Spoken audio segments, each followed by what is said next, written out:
नावडे जन धन माता पिता निर्वाणी गोविंद असे मागे पुढे काहीच साकडे पडून रे. तुका म्हणे सत्य कर्मा व्हावे साह्य, तुका म्हणे सत्य कर्मा व्हावे साह्य. घातल्या भर नरका जाणे विषय तो त्यांचा झाला नारायण.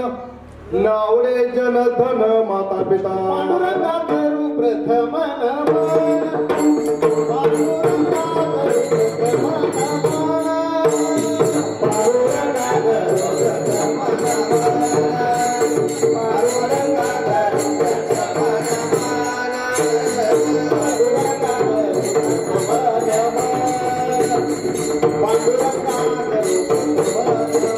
पांडुरंगा करू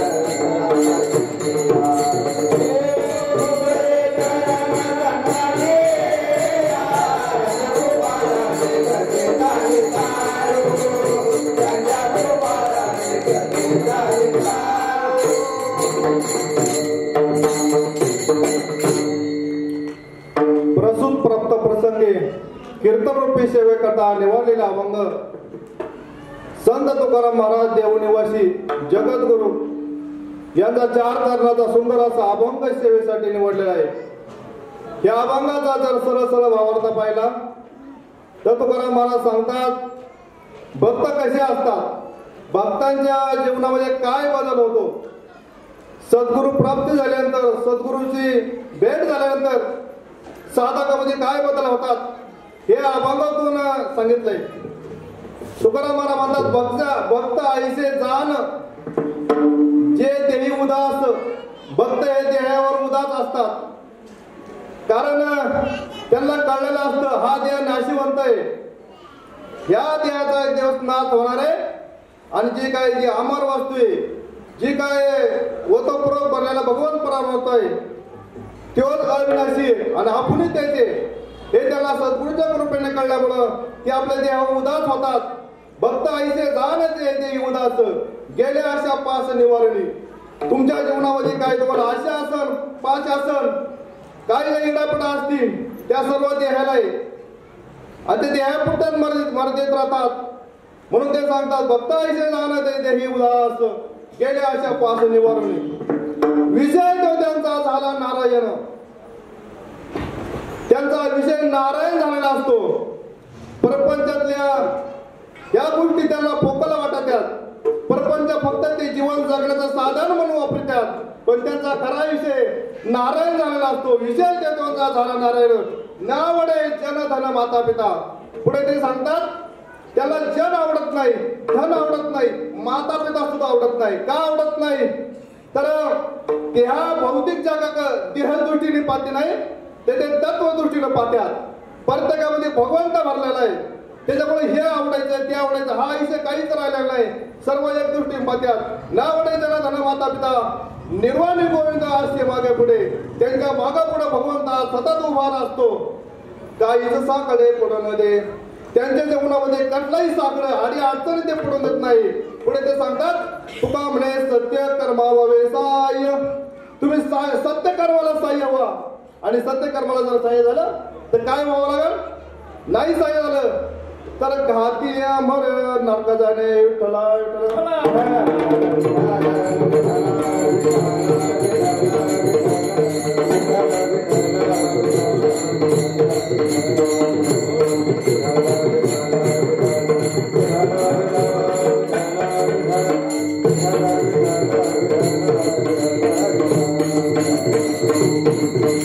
गुरुर्ब्रह्मा गुरुर्विष्णू गुरुर्देव महेश्वरा गुरुर् साक्षात परब्रह्म तस्मै श्री गुरे नमः.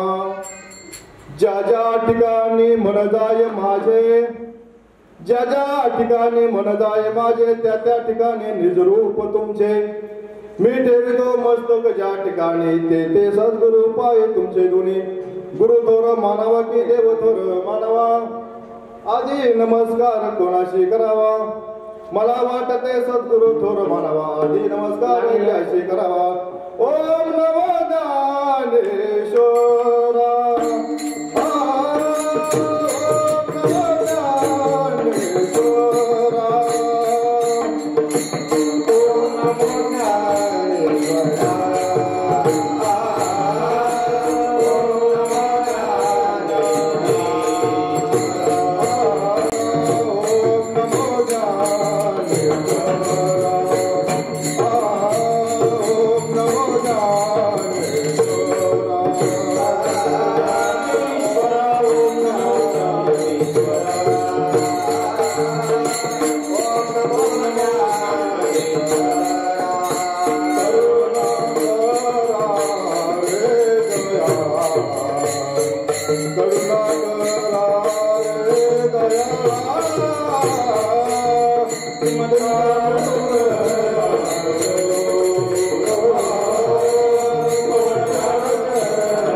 आज एक दिवसीय वारकरी वैष्णव मेळावा निमित्त शिवजयंती आणि त्या निमित्ताने या ठिकाणी एक दिवसीय वारकरी मेळावा निमित्त आज माझ्या वाट्याला जी कीर्तनाची सेवा आली त्याचं मी परम भाग्य समजतो.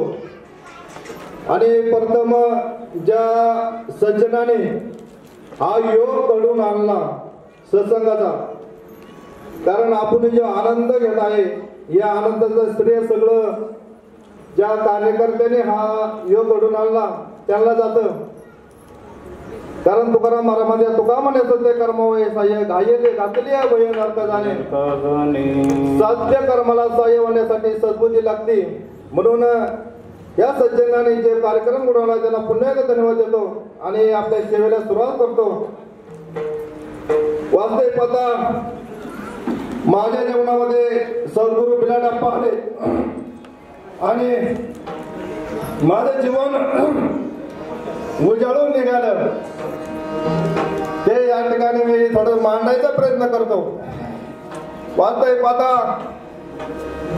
या धकाधकीच्या जीवनामध्ये प्रत्येक जीव हा परमार्थिक असतो, प्रत्येक जीव परमार्थिक असतो, परंतु त्याला एक दिशा भेटत नाही, दिशा दाखवणारा भेटत नाही. कारण का ज्यांच्या आपण दिशा दाखवणारा म्हणून भरसट होतो ते दिशा दाखवणारे नसतात. ते काय राहतात, त्यांनी ह्या परमार्थाचा पोटासाठी उपयोग केलाय. तुकाराम महाराज म्हणतात पोटासाठी संत झाले करीत बहुत, आयुष्यांची करीत सेवा काय सुख होय जीवा. मला सांगा तुम्ही सर्वजण या ठिकाणी आलात का आलाय? या ठिकाणी का आलात? काम नाही म्हणून आले का? तर तुम्हाला माहिती आहे प्रत्येकामागे काम आहे, एक मिनिट सुद्धा आपल्याला टाइम नाही. पण या परमार्थामध्ये या क्षेत्राखाली कुठेतरी सुख या ठिकाणी भेटते हे आपल्याला माहिती आहे. म्हणून या ठिकाणी आपण येण्या काढून या ठिकाणी आलोय. मग मला सांगा सर्वसामान्य जनता सात्विक आहे का नाही? सर्वसामान्य जनता सात्विक आहे, परमार्थिक आहे, परंतु या ठिकाणी मार्ग दाखवणारा योग्य पाहिजे. साधं या वारामध्ये जर आपण पाहिलं कोणती गोष्ट जर आपल्याला पाहिजे असेल तर आपण त्या गोष्टीची पूर्णपणे शहानिशा करतो. आपल्याला जर साखर पाहिजे असेल तर आपण एक किराणा दुकानात जातो.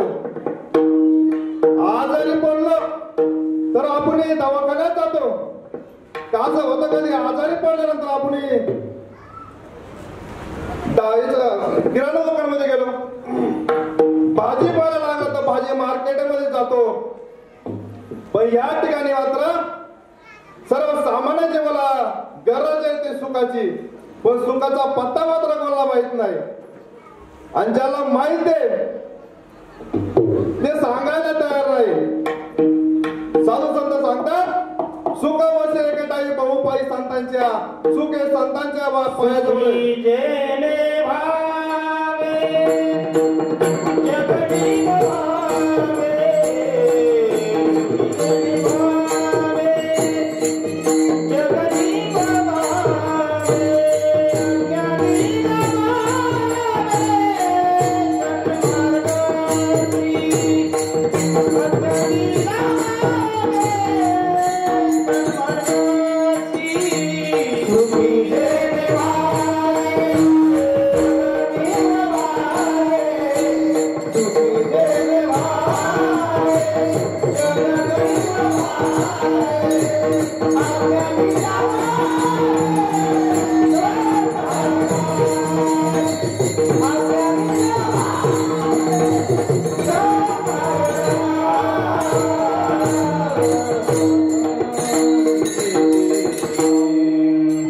जीवन जगत असताना या प्रपंचामध्ये सुख नाहीये.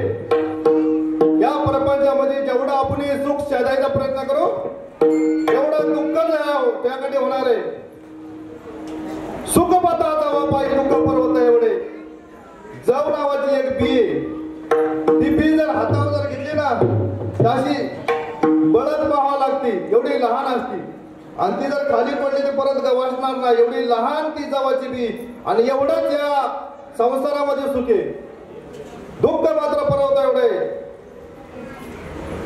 ज्ञानेश्वर महाराज एका ठिकाणी सांगतात मृत्यू देखील सुखाची कहाणी ऐकिली कोणाच्या श्रवणी, आणि का सुख निगरा अंतरुण इंगळाच्या. जर इंगळांचं आतरून जर केलं, इंगळ म्हणजे इस्तव, आणि त्या विस्तारांचं जर आथरून केलं त्याच्यावर सुखाची झोप किती वेळ लागल? मला वाटतं 1 मिनिट लागल बहुतेक. 1 मिनिटाने जाग आहे लागल का? अहो लागूच शकत नाही. तसं ज्ञानेश्वर महाराज म्हणतात या मृत्यू लोकांमध्ये जर सुख किती विचार केला तर सुख नाही म्हणलं तरी चालत. दुःख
आणि आपण स्वतः हे चारही एकच आहे.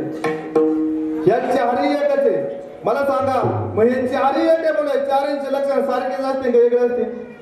सारखेच आहे. आता भगवंत केवढा आहे? विश्वव्यापक आहे. पण जर भगवंत जर भेटला आपल्याला कळला तर केवढा आहे सांगता येईल का? नाही सांगता येणार.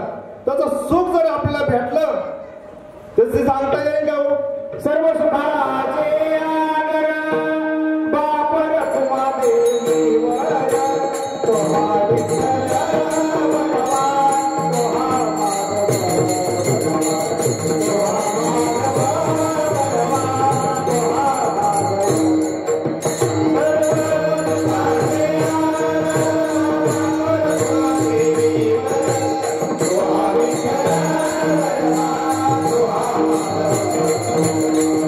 Johanna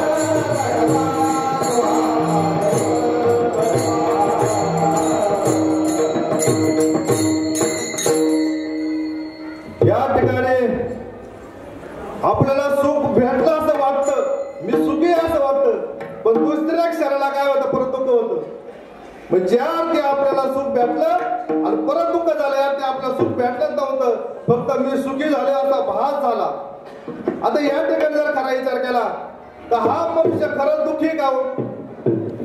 हा मनुष्य खरंच दुःखी आहे का त्याला मी दुःखी असा भास झालाय, त्याला असा भ्रम झालाय मी दुःखी. एक दृष्टांत सांगतो. एक पारधी होता आणि त्याचा व्यवसाय होता पोपट पकडायचा आणि शहरामध्ये जाऊन विकायचा. पण पोपट पकडण्याची इशीची पद्धत होती. तो काय करायचा, एक दोरी घ्यायचा आणि त्या दोरीमध्ये एक नळी वावायचा आणि ती दोऱ्याची जंगलामध्ये एका 2 झाडाला बांधून टाकायचा. टाकल्यानंतर पोपट यायचा आणि त्या नळी बसायचा.